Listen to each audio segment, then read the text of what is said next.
బిస్మిల్లాహిర్రహ్మానిర్రహీం. అస్సలాము అలైకుం వరహ్మతుల్లాహి వబరకాతుహు. ఈరోజు మనం చాలా ముఖ్యమైన విషయంపై మాట్లాడబోతున్నాము: తల్లి మరియు కుమార్తె మధ్య ప్రేమ. ఈ సంబంధం ఎంత పవిత్రమో, ఎంత విలువైనదో, కాని నేటి కాలంలో ఎంత బలహీనమవుతోందో మనం గమనించాలి. ఒకప్పుడు తల్లి అంటే కేవలం జన్మనిచ్చిన వ్యక్తి కాదు, ఆమె ప్రేమ, త్యాగం, దుఃఖం, ప్రార్థనల ప్రతిరూపం. కుమార్తె అంటే కేవలం పిల్ల కాదు, ఆమె తల్లి గుండెముక్క.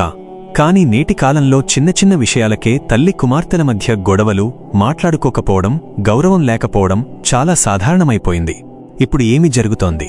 ఒక చిన్న మాట, ఒక చిన్న అపార్థం, వెంటనే కోపం, వెంటనే మౌనం. కొన్ని రోజులు కాదు, కొన్ని నెలలు మాట్లాడుకోకుండా ఉండటం. కొన్నిసార్లు తల్లి కోపంగా ఉంటుంది, కొన్నిసార్లు కుమార్తె వినదు.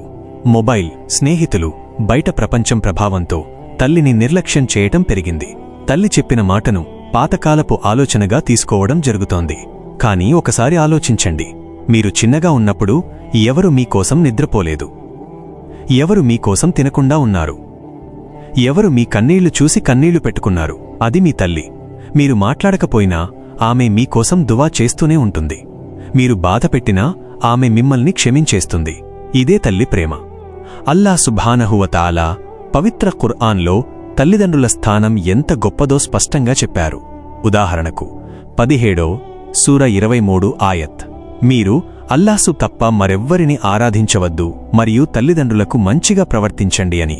ఇది ఒక ఆజ్ఞ, ఇది ఒక సూచన కాదు. ప్రవక్త ముహమ్మద్ సల్లల్లాహు అలైహి వసల్లం వారు చెప్పారు, స్వర్గం తల్లుల పాదాల క్రింద ఉంది. ఇది ఎంత గొప్ప హదీత్ అంటే తల్లి సేవ చేయడం ద్వారా మనం జన్నత్ పొందవచ్చు. కానీ నేడు ఏమి జరుగుతోంది? కుమార్తెలు తల్లితో గట్టిగా మాట్లాడుతున్నారు, తల్లి చెప్పిన మాట వినడం లేదు, చిన్న విషయానికే కోపం తెచ్చుకుంటున్నారు. కొన్నిసార్లు తల్లి కూడా అర్థం చేసుకోదు, కుమార్తె భావాలను పట్టించుకోదు. ఇక్కడే సమస్య మొదలవుతుంది. ఇస్లాం ఏమి చెబుతోంది? ఇస్లాం మనకు గౌరవం నేర్పుతుంది, సహనం నేర్పుతుంది, ప్రేమ నేర్పుతుంది. అల్లాహ్ సుబ్హానహు వ తఆలా చెప్పారు. ఉదాహరణకు 31వ సూర 14 ఆయత్: మనిషికి తల్లిదండ్రుల పట్ల కృతజ్ఞత కలిగి ఉండమని. తల్లి ఎంత కష్టంతో మోసిందో, ఎంత బాధతో పెంచిందో గుర్తుంచుకోమని. కుమార్తెలకు ఒక ముఖ్యమైన విషయం: మీరు ఎంత పెద్దవారైనా, ఎంత చదువుకున్నా మీ తల్లి స్థానాన్ని ఎవరూ తీసుకోలేరు. ఆమె మీకోసం చేసిన త్యాగాలు మీరు జీవితాంతం తిరిగి చెల్లించలేరు. అందుకే ప్రవక్త ముహమ్మద్ సల్లల్లాహు అలైహి వసల్లం వారిని ఒక వ్యక్తి అడిగాడు, నాకు ఎక్కువ గౌరవం ఎవరికివ్వాలి అని. ఆయన చెప్పారు, నీ తల్లి. మళ్లీ అడిగాడు, ఆయన చెప్పారు, నీ తల్లి. మళ్లీ అడిగాడు, ఆయన చెప్పారు, నీ తల్లి. తరువాత చెప్పారు, నీ తండ్రి. ఇది తల్లి స్థానం ఎంత గొప్పదో చూపిస్తుంది. ఇప్పుడు మనం ఎలా ఉండాలి? కుమార్తెగా మీరు మొదట మీ మాటలను నియంత్రించాలి. గట్టిగా మాట్లాడకండి. తల్లి కోపంగా ఉన్నా మీరు మృదువుగా మాట్లాడండి. అల్లాహ్ సుబ్హానహు వ తఆలా చెప్పారు. ఉదాహరణకు 17వ సూర 23 ఆయత్: వారికి ఉఫ్ అని కూడా అనకండి అని. తల్లి కోపంగా మాట్లాడితే మీరు ఓపికగా ఉండండి. ఎందుకంటే ఆమె జీవితంలో ఎన్నో కష్టాలు చూసింది. ఆమె మనసులో ఉన్న బాధను మీరు అర్థం చేసుకోవాలి.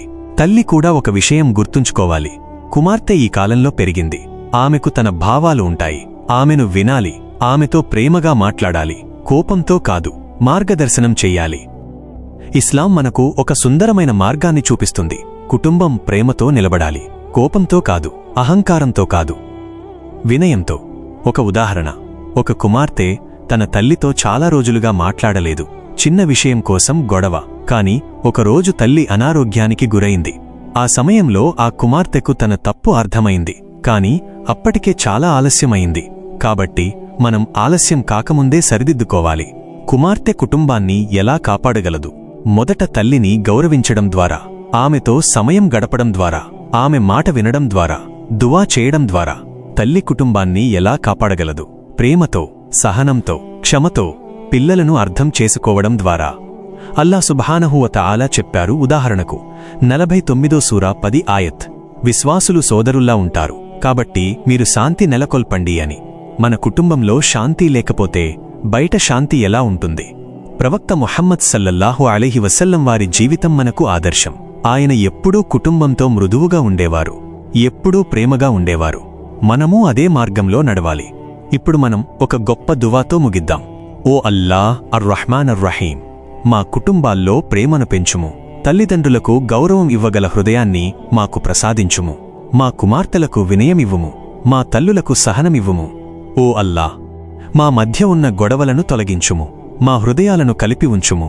మా ఇళ్లను శాంతితో నింపుము. ఓ అల్లా, తల్లిదండ్రులను గౌరవించేవారిగా మమ్మల్ని చేయుము. కుటుంబాన్ని కాపాడేవారిగా మమ్మల్ని చేయుము. ఓ అల్లా, మా చివరి మాట లా ఇలాహ ఇల్లల్లాహ్ ముహమ్మదుర్ రసూలుల్లాహ్గా చేయుము. మాకు జన్నత్ అల్ ఫిర్దౌస్లో స్థానమివ్వుము. రబ్బనా హబ్లినా మిన్ అజ్వాజినా వధుర్రియాతినా కుర్రత ఆయున్ వజ్ అల్నా లిల్ ముత్తకీనా ఇమామా. అమీన్ యా రబ్బల్ ఆలమీన్.